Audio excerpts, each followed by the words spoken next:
She was once the best fighter pilot in the United States Air Force. Then, she refused a wrong order and vanished. If you believe doing what's right matters more than following orders blindly, subscribe to the channel for more real, powerful stories like this one. Rachel Morgan was 42 years old, living in a quiet town in Wyoming. Most people knew her as the local flight instructor, calm, private, and precise. But a decade earlier, she was someone else entirely. Back in 2010, Rachel was a rising star in the United States Air Force. Her call sign was Red Falcon. It was more than a nickname, it was a reputation. She had flown over 200 combat missions without a single friendly fire incident. Her aim was perfect, her reflexes were flawless. Ground troops trusted her with their lives. Commanders called her a tactical genius. Younger pilots watched her flight recordings like textbooks, studying every turn she made in the skies over Syria. Rachel wasn't just good, she was the best. The Air Force had big plans for her. Squadron command, promotion tracks, eventually, maybe even a star on her shoulder. But everything changed in 2012. During a classified mission in northern Syria, Rachel was ordered to carry out an immediate airstrike on what intelligence labeled as a high-value terrorist compound. She was the lead pilot, flying at 20 feet, with a full payload of precision-guided munitions. Coordinates were locked in, orders were clear. As she approached the target zone, something felt off. Looking through her targeting camera, Rachel saw movement that didn't match hostile behavior. Children were playing in a courtyard. Women were hanging clothes. No weapons, no guards. No fortified perimeter. She recognized the signs this was a civilian area. Rachel radioed command immediately. Negative. Command. Civilians in the area. Multiple non-combatants visible. Request target verification and mission abort. The response came fast and harsh. The strike must proceed immediately. No delays. No second guessing. Execute orders. Rachel had seconds to decide. She pulled hard on the control stick, banking her aircraft away from the target. Her weapons were still armed, but she would not drop them. Mission aborted. Civilians confirmed in target zone. Her radio exploded with angry voices. She didn't respond. She turned back toward base. A later investigation confirmed what she saw. The building housed refugee families, not terrorists. Her decision saved 63 lives, including 27 children. But her military career ended that day.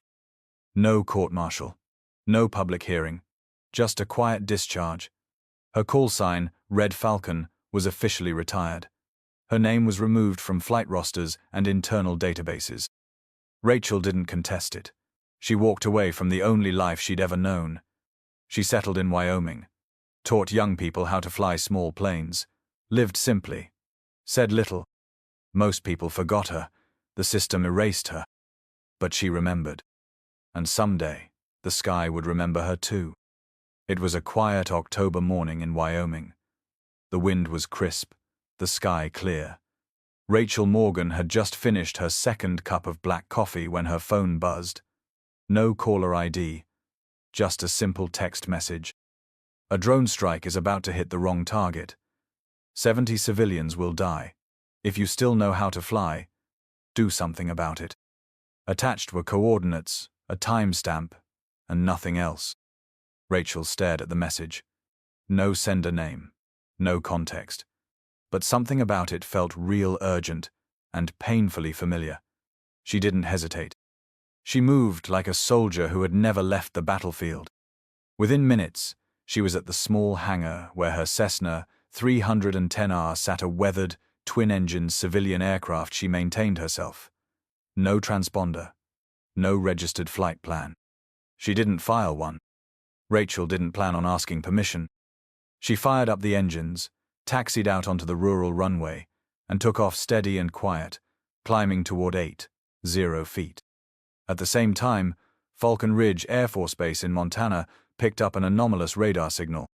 Senior Airman Jace Wynn, manning the radar station, turned toward his supervisor. "Sir, we've got a problem. Unknown aircraft inbound from Sector 4. single engine, no transponder, no flight plan, no radio contact, ETA, to restricted zone, 12 minutes. The watch commander, Colonel Hayes, didn't wait. Scramble 3 F-16s. Now. Treat it as a hostile threat until proven otherwise. Within 4 minutes, 3 fighter jets were airborne engines roaring, afterburners lighting up the early morning sky. Their mission: intercept and neutralize. Lieutenant Brandon Wells, 28, took the lead. A sharp, ambitious pilot with something to prove, he locked onto the target using his heads-up display.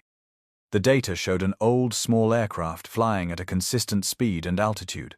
No evasive maneuvers, no sign of panic. It was flying as if it wanted to be found. Brandon's F-16 approached from above and behind, flanked by 2 wingmen on either side. He flipped open the communication channel, switching to military broadcast frequency. Unidentified aircraft. This is the United States Air Force. You are entering restricted airspace during live military operations. Turn around immediately, or you will be fired upon. There was no response. The old plane kept flying smooth, unwavering, directly toward a classified drone command zone. Brandon's finger hovered near the trigger for his 20mm cannon. Protocol required a warning shot. If that didn't work, the next step was lethal force. But something didn't sit right. The aircraft didn't match any known threat profile. No heat signature of a bomb, no sign of jamming equipment. Just an old plane, on a mission no one understood yet.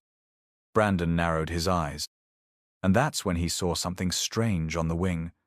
A faded red insignia. A Falcon, mid-dive. At 8.0 feet above ground, Lieutenant Brandon Wells sat tense in the cockpit of his F-16, his gloved hand hovering near the control panel. The morning sky was clear, but what was unfolding in front of him made the air feel dense, heavy with consequence. The unauthorized aircrafter, small, weather-beaten Cessna, had violated restricted military airspace 27 seconds ago. No transponder, no flight plan, no radio contact. It hadn't responded to 2 hails from air traffic control, nor Brandon's own warnings issued directly on the emergency military frequency. That alone was enough to trigger protocol. Brandon had trained for this exact situation. Unauthorized aircraft entering a classified flight zone during active operations were considered high risk, possibly hostile. The steps were drilled into him. Hail the target, warn it off, fire a burst across the nose, and if still unresponsive, engage with lethal force. But there was something about this that didn't feel textbook. The aircraft's behavior was odd. No panic, no evasive maneuvers, just a steady, unwavering flight path, as if the pilot didn't care or didn't plan to turn back. He narrowed his eyes, adjusting the targeting sensors. "Control, this is Viper 1, Brandon radioed. "Still no response from unknown aircraft. We're now inside critical perimeter, preparing for visual confirmation and warning burst." "Copy that, Viper 1, came the response from Falcon Ridge Command. "Engage intercept. Protocol Alpha. Red remains active. Use discretion." Discretion. That was the military's way of saying, "You'll be held accountable either way." Brandon eased forward, nose down slightly, gaining on the smaller craft. His weapon systems were already primed, crosshairs flickering on the heads-up display. From this distance, the Cessna was an easy target. Then, just as he began to align for the warning shot, something caught his eye. A faint emblem on the starboard wing. At first glance, it looked like old paint chipped away by weather. But as he closed in, his display sharpened the image, bringing it into clear resolution. A Falcon. Bright red. Wings extended in a steep dive. Brandon's breath caught in his throat. He knew that symbol. Everyone in his graduating class at the Air Force Academy had whispered about it. Red Falcon. It wasn't in any textbook, but the instructors spoke of her like a ghost story for pilots, the one who disobeyed direct orders, not out of defiance, but to protect civilians in a war zone. 12 years ago, Syria. An officer had ordered a drone strike on a suspected enemy location, but one pilot, a woman, recognized the difference between armed targets and a civilian family shelter. She refused to strike. She risked court-martial. And she saved lives, including the life of then Colonel Samuel Rhodes, now a general at Falcon Ridge. The name was classified, but the call sign Red Falcon had lived on in hushed reverence. And now, somehow, that emblem was painted on the wing of this rusted old Cessna, flying straight into one of the most protected military zones in the country. Brandon's finger slipped off the trigger. He flipped over to his internal comm channel. Control, this is Viper 1. We have visual on insignia. Target aircraft is displaying Red Falcon emblem, starboard wing. Request confirmation of status and ID match. There was a long pause.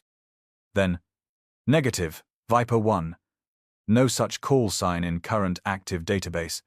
Red Falcon designation was retired in 2012. Maintain intercept protocol. Prepare to engage if target does not respond.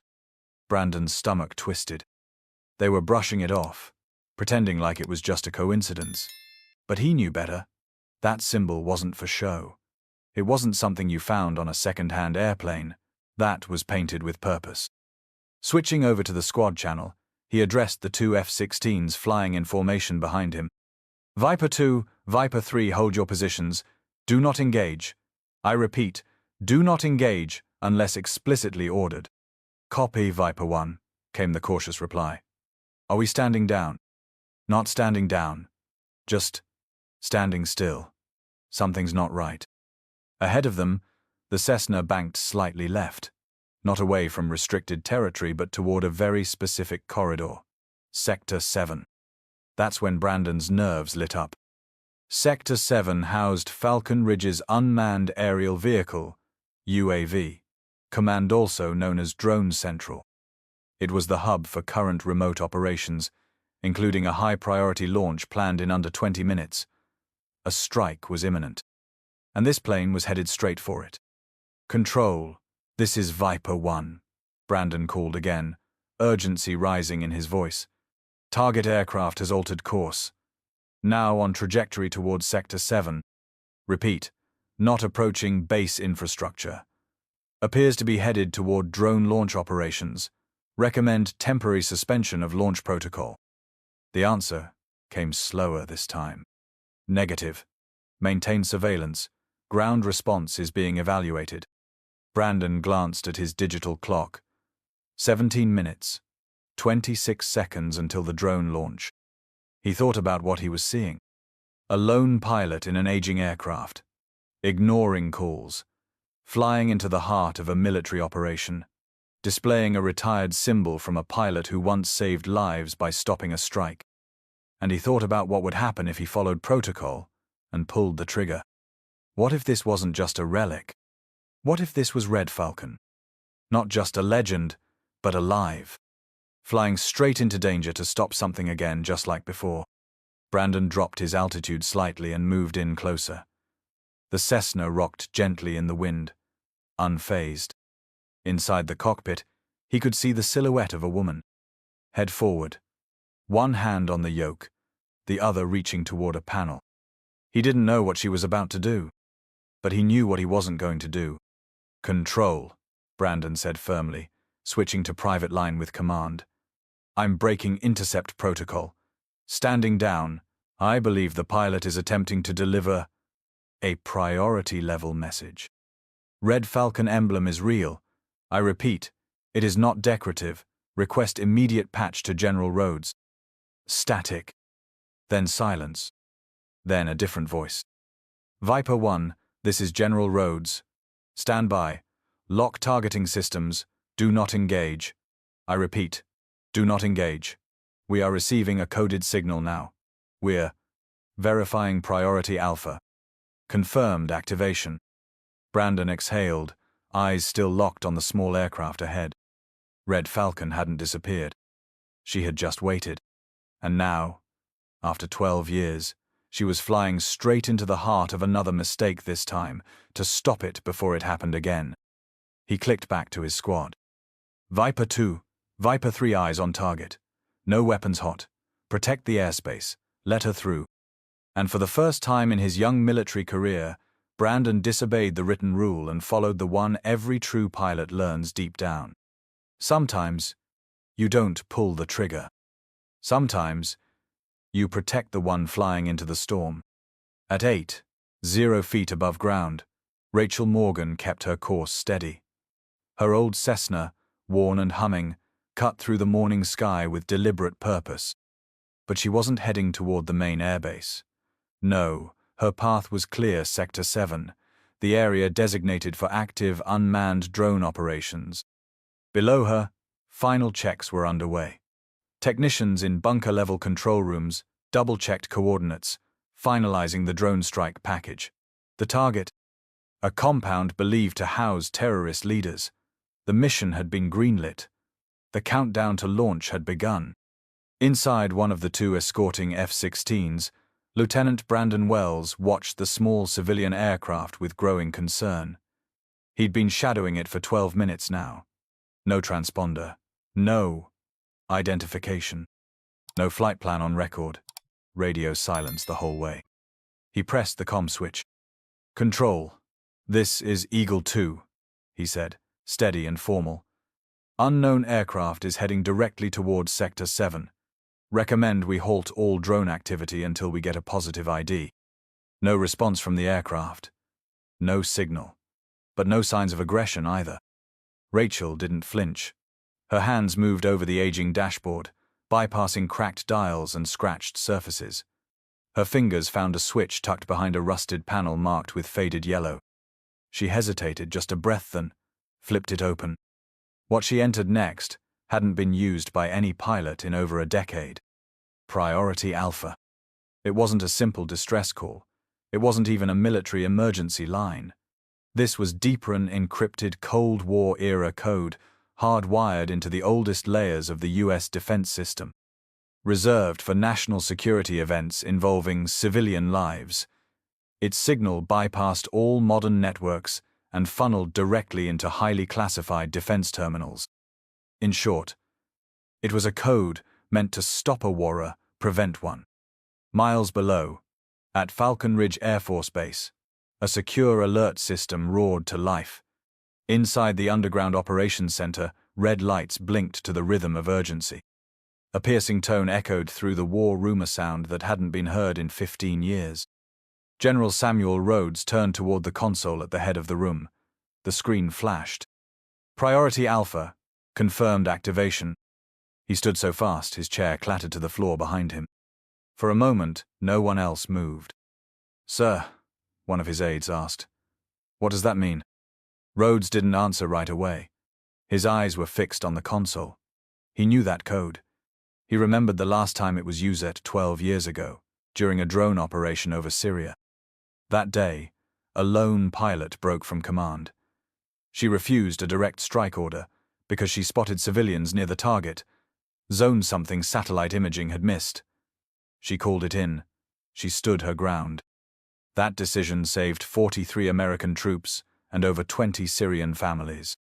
That pilot's name was Rachel Morgan. Her call sign was Red Falcon. Rhodes turned toward his command staff. His voice was sharp now, unmistakably firm. "Halt all UAV operations immediately." Gasps rippled through the control center. "Sir, we're 5 minutes from launch." "I said halt," Rhodes snapped. "Ground every drone. Lock out all strike commands. I want full recon deployed to every active target zone. Do it now." Across the facility, chaos rippled. Officers shouted over radios. Technicians froze mid-key press. Some argued. Others questioned the override. But Rhodes didn't wait. He had seen what happened when people ignored Rachel Morgan, and he wasn't going to make that mistake again. Back in the air, Rachel could see the restricted boundary for Sector 7 just ahead. Her engine purred low as she banked slightly left, avoiding a direct line with the drone field. It wasn't about showing up unannounced, it was about showing up just in time. She didn't have clearance. She didn't have authorization. But she had eyes, instinct, and conscience, and that was enough. 12 years ago, Rachel had watched a missile lock onto a confirmed enemy, structure only to realize there were school children inside. She'd called it in, begged for a delay, and when they refused, she broke protocol and redirected her jet. She was nearly court-martialed for it. Only the after-action photos of living civilians saved her career. Even then, the fallout had been brutal. She walked away from the service soon after. Now, she was back. Not for recognition, not for orders, but because, once again, a strike was about to kill the wrong people. Rachel had intercepted chatter from Independent Relief Network civilian contractors working near the strike zone. They'd been misidentified as enemy signals. The compound wasn't a terrorist base. It was a temporary aid post for flood survivors. The military didn't know. But she did. And she would not let history repeat itself. Inside the base, drones returned to hangars. Screens switched to standby. Operators removed headsets in stunned silence. And at the center of it all, General Rhodes watched satellite feeds update in real time. Infrared scans showed human figures in the zone, unarmed, ununiformed, and clearly not enemy combatants. He turned toward his operations chief. "Confirm this," he said quietly. The confirmation came 90 seconds later. No weapons cache, no militant signals, no hostiles. Just 70 civilians, mostly women and children. The strike had been scheduled for 9:02 a.m. Rachel Morgan had entered airspace at 8:49. She had given them a 13-minute window to make the right call. And they had. Back in the sky, Rachel finally turned toward the base runway. The escorts had stopped challenging her flight path. They knew now. She didn't say a word on open comms. She didn't ask for permission to land. She simply lowered her altitude, circled once, and brought the Cessna in gently. On the tarmac, ground crew waited, unsure of what to say or even who she really was. But inside the command center, General Rhodes stood still, eyes on the live feed. He nodded to himself and said one word under his breath. Red Falcon. She had returned. Not in uniform, but in full force.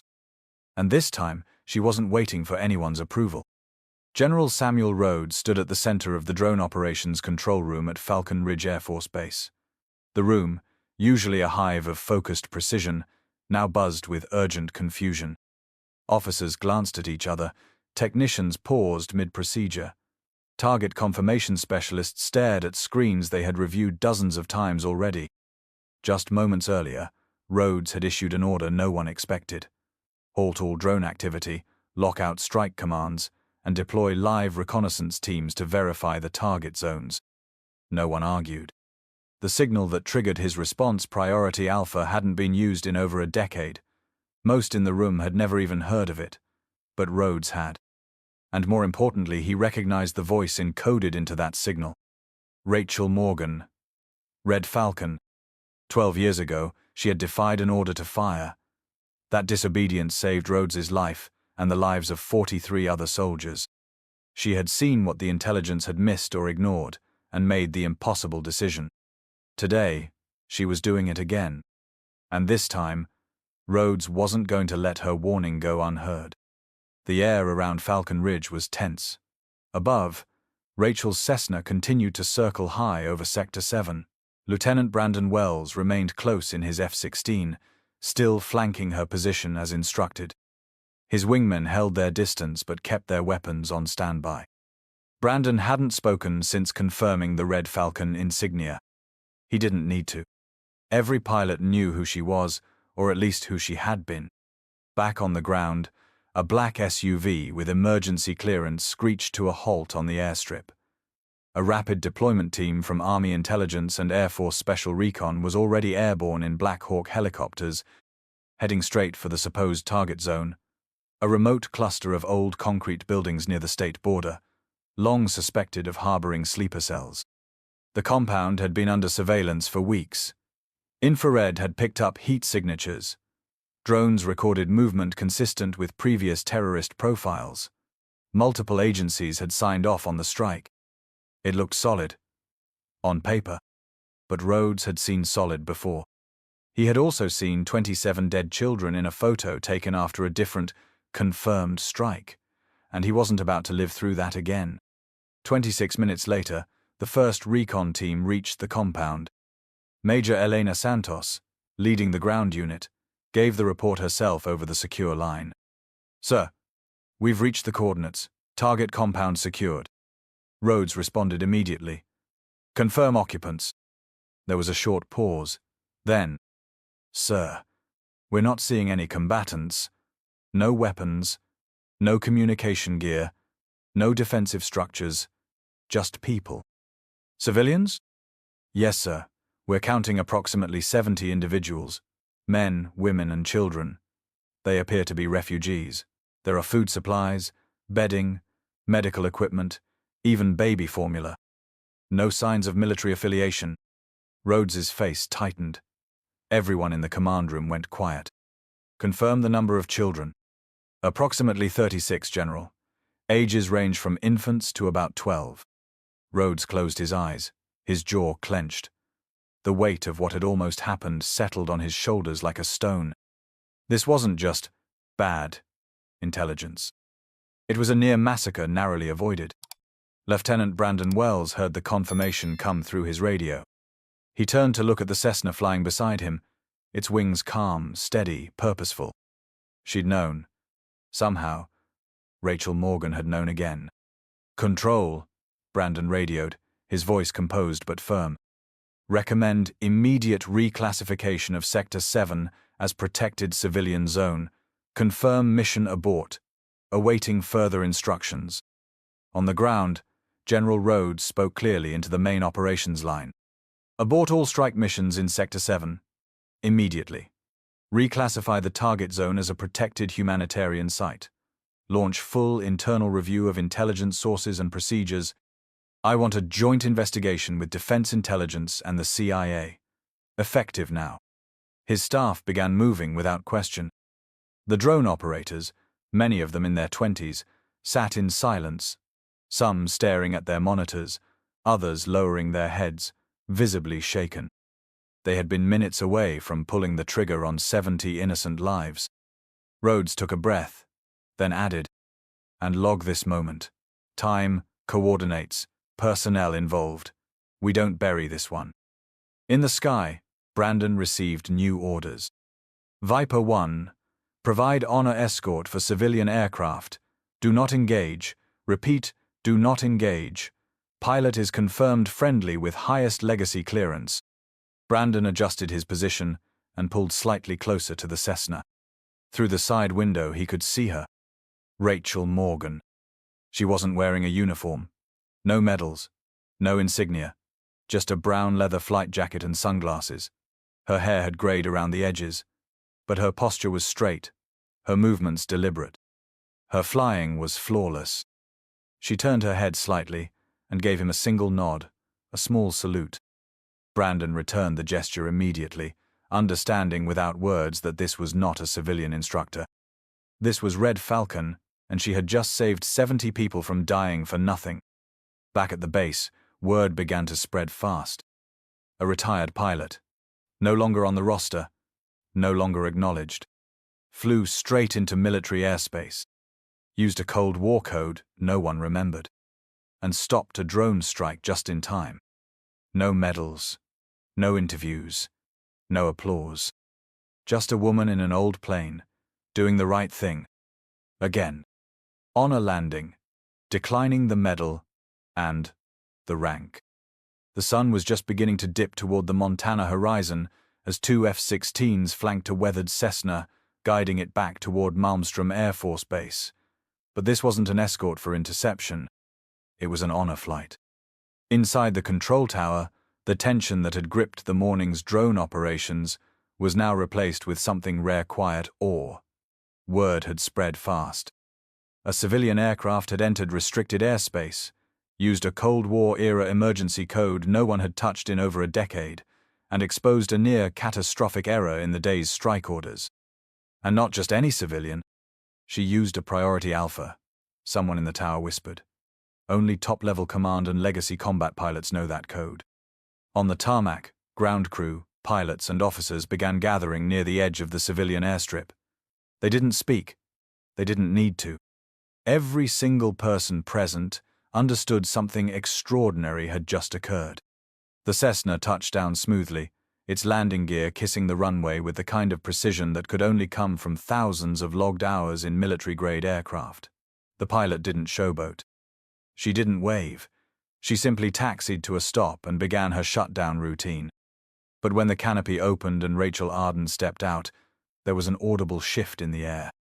General Marcus Wexler was already waiting, standing a few feet from her aircraft with his hat in hand. His posture was stiff, formal, but his eyes were heavy with memory and regret. "Arden," he said quietly, "it's been too long." "Marcus," she replied, giving him a nod. "You haven't changed much. We screwed up today. Without your warning." He didn't finish the sentence. He didn't need to. They both knew that 70 civilians would have been lost. A drone strike, greenlit by faulty intel, almost became a massacre. It was Arden's knowledge of old protocols and her refusal to stay silent that had prevented it. Public Affairs approached them, already preparing a press statement and ceremony plan. Arden saw the clipboard, the planned medal citation, the honor guard formation forming in the distance. She turned to General Wexler and shook her head. "I'm not here for recognition," she said plainly. "I'm here because 70 people deserve to wake up tomorrow and eat breakfast with their kids." Wexler exhaled slowly. "You didn't just save them, Arden. You reminded us what the uniform is supposed to stand for." "The system failed today," she replied. "It failed those families, and frankly, it failed me 12 years ago when they pushed me out." Her voice was calm, not bitter, just honest. Wexler nodded, then reached into his jacket and produced a sealed envelope. "I had your discharge file reviewed," he said. "Legally, we can reinstate you, your rank, your pension, everything. The board said your removal was politically motivated, not operationally sound." Rachel looked at the envelope, but didn't take it. "I appreciate it, Marcus. I do, but I'm not the same person who wore that uniform, and maybe that's why I was able to stop this today. No chain of command, no political pressure, just the truth and a working radio." He didn't argue. Instead, he gestured to the young pilots in the distance who were watching her with silent reverence. "You know," he said, "some of those kids think you're a myth.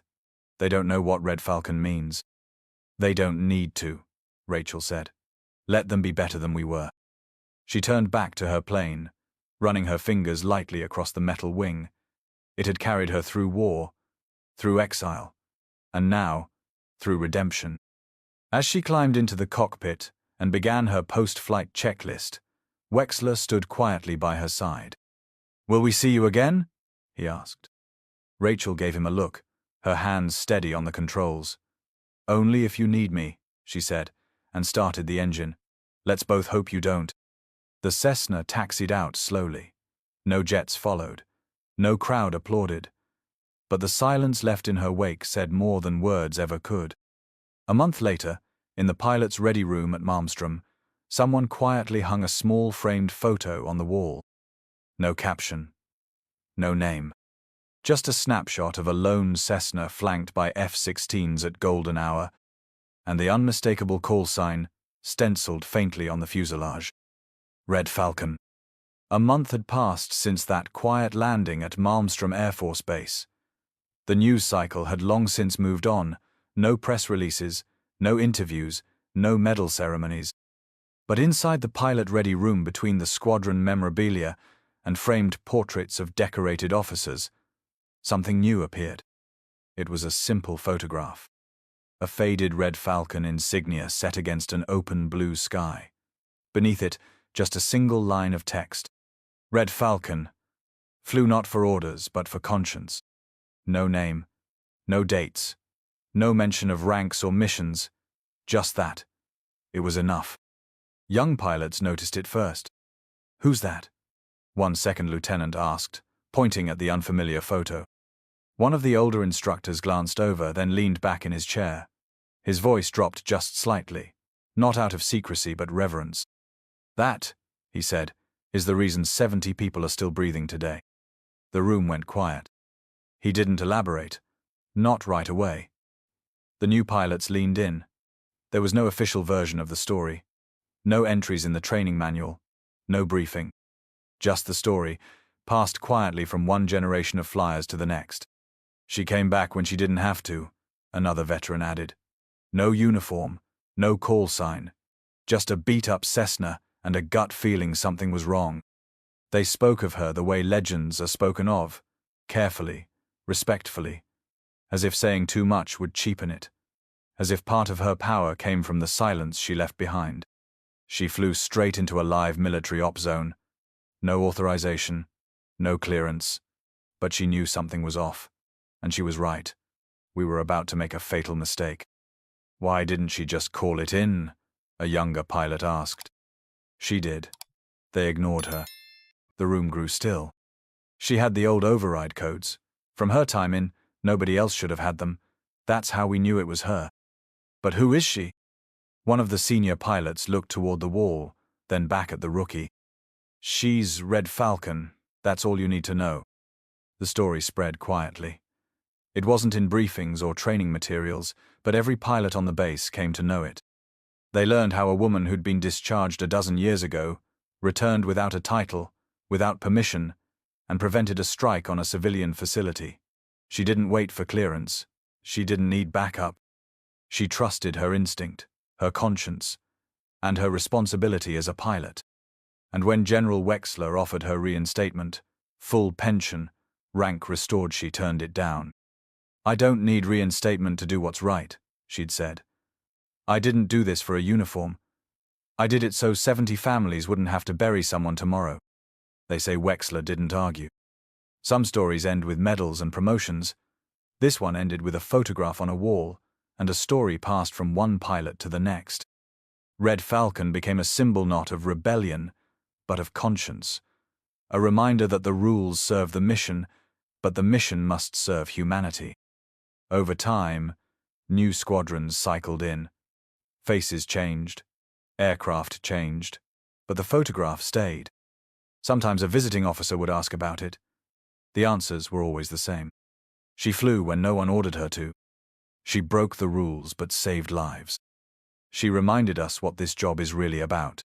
Arden Cole Red Falcon never returned to the base, never accepted the invitations, never issued statements, but she was there in every pilot's mind the next time orders came through, and something didn't feel right. She became a compass, not one issued by command, but the kind every good pilot keeps buried somewhere inside, the sense of what's right when no one's watching. Her story wasn't about glory. It was about restraint, about acting before it was too late, about having the courage to fly back into a world that had pushed her out. Heroism doesn't always wear stripes or follow protocol. Sometimes it wears an old jacket, flies a weathered aircraft, and leaves behind nothing but lives saved and a message on a wall. Red Falcon flew not for orders but for conscience. And in that quiet room, above the hum of coffee machines and pre-flight banter, her legacy lived on it in grand speeches, but in every pause a pilot took before following blind instruction. Not every war has bullets. Not every hero wears a uniform. But sometimes, the greatest victory is the disaster that never happened.